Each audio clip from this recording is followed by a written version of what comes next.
దేవునికి మహిమ కలుగునుగాక.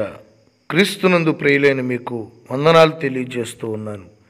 ప్రభు మిమ్మల్ని అందరినీ బలపరిచి దీవించి కాపాడి ఆయన శాశ్వతమైన కృపతో నడిపించునుగాక. ఈ దినము కొరకు సిద్ధపరచబడిన దేవుని వాక్యము కీర్తనల గ్రంథము 52వ కీర్తన 8వ వచనము. దేవుని కృపయందు నమ్మికయుంచి ఉన్నాను. క్రీస్తునందు ప్రియులారా, ఈ యొక్క కీర్తనాకారుడు తన యొక్క నమ్మికను, తన యొక్క విశ్వాసాన్ని ప్రకటిస్తూ ఉన్నాడు. తన నమ్మికంతా, తన యొక్క విశ్వాసం అంతా దేవుని కృపయందు మాత్రమే ఉంచినట్లుగా తెల్లగా చెబుతూ ఉన్నాడు. ప్రియులారా, మన యొక్క నమ్మిక, మన యొక్క హృదయాంతరంగంలో ఉన్నటువంటి ఆ నమ్మికను దేనిపై మనం ఉంచుతూ ఉన్నామో దాని ప్రభావం మన మీద పనిచేస్తున్నదని సంగతి వాస్తవం. మనుషులపై మీ నమ్మిక ఉంచినట్లయితే ఖచ్చితంగా నమ్మదగని మనిషి యొక్క ప్రభావం మీ మీద నిలిచి ఉంటుంది. దేవుని కృపయందు మీరు నమ్మిక ఉంచిన వారైతే నిశ్చయంగా దేవుని కృప ప్రభావం మీ మీద, మీ కుటుంబాల మీద, మీ జీవితాల మీద నిరంతరము కొట్టొచ్చినట్టుగా కనబడుతుంది. దానిని మీరు మాత్రమే కాదు, మీ చుట్టూ ఉన్నవాళ్ళు కూడా చూస్తారన్నది వాస్తవం.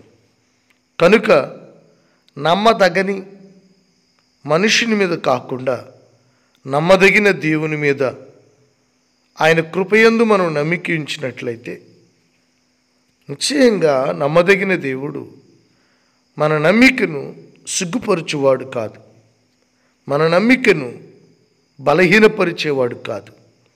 మన నమ్మికను స్థిరపరిచి నమ్మిన నీకు తన మహిమను చూపిస్తాడు. నమ్మువానికి సమస్తమును సాధ్యమే. నమ్ముతూ ఉన్న మన జీవితాల్లో సమస్తమును సాధ్యము చేసి తన మహిమను చూపించి ముందుకు నడిపిస్తారు. మన పితరులు ఆయన యందు నమ్మిక ఉంచి సిగ్గునొందకపోయిరి అని కీర్తనాకారుడు తెలియజేస్తున్నాడు. ప్రియ దేవుని బిడ్డలారా, దేవుని యందలి నమ్మిక మనల్ని ఎన్నడూ కూడా సిగ్గుపరిచేది కాదు. ఆయన యందు నమ్మిక మనల్ని ధైర్యపరుస్తుంది. దేవుని కృపయందు నమ్మిక మనల్ని స్థిరపరుస్తుంది. కృప అనర్హులను అర్హులుగా చేస్తుంది. తృణీకరించబడిన వారిని ఎన్నిక చేయువారిగా మారుస్తుంది. అట్టి శాశ్వతమైన దేవుని ప్రేమ, దయా, జాలి, కనికరములతో మిళితమై ఉన్న కృపను మీ జీవితాల్లో మీరు నమ్మండి. దేవుని కృపయందు నమ్మిక ఉంచండి. దేవా, నా మీద కృప చూపించు, కృపతో జ్ఞాపకం చేసుకో అని కృపకు అప్పగించుకోండి. కృప మీ అందరికీ తోడయుండునుగాక. కృపచేత మీరు బలవంతులగుదురుగాక. కృప మీ యందు విస్తరించునుగాక.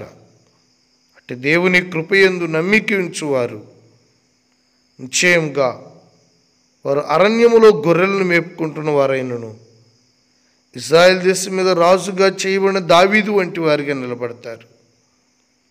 ఎన్నిక లేని వారిని దేవుడు ఎన్నికైన వారిగా తన కృపచేత మారుస్తాడు. కనుక మీ జీవిత పరిస్థితులన్నింటినీ పరిపూర్ణంగా మార్చగలిగిన దేవుని కృపయందు నమ్మిక ఉంచండి. ప్రార్థన చేసుకుందాం. మహాగణుడు అయిన మా తండ్రి, ఈ భయంకరమైన దినాలలో మా నమ్మిక ఎక్కడుండాలో, మా నమ్మికని బట్టి మాకేం కలుగుతుందో మీరు తెలియజేసినందుకై స్తోత్రాలు. దేవా, ఈ లోకంలో తాత్కాలికమైన వాటి మీద, ప్రయోజనం లేని వాటి మీద, నమ్మదగని వాటి మీద నమ్మిక నుంచి మోసపోతున్న వారి జీవితాలను మీరు విడిపించి మీ కృపయందల నమ్మిక ద్వారా దీవించి నడిపించమని, కాపాడమని యేసుక్రీస్తు నామంలో ప్రార్థిస్తున్నాను తండ్రి. ఆమేన్.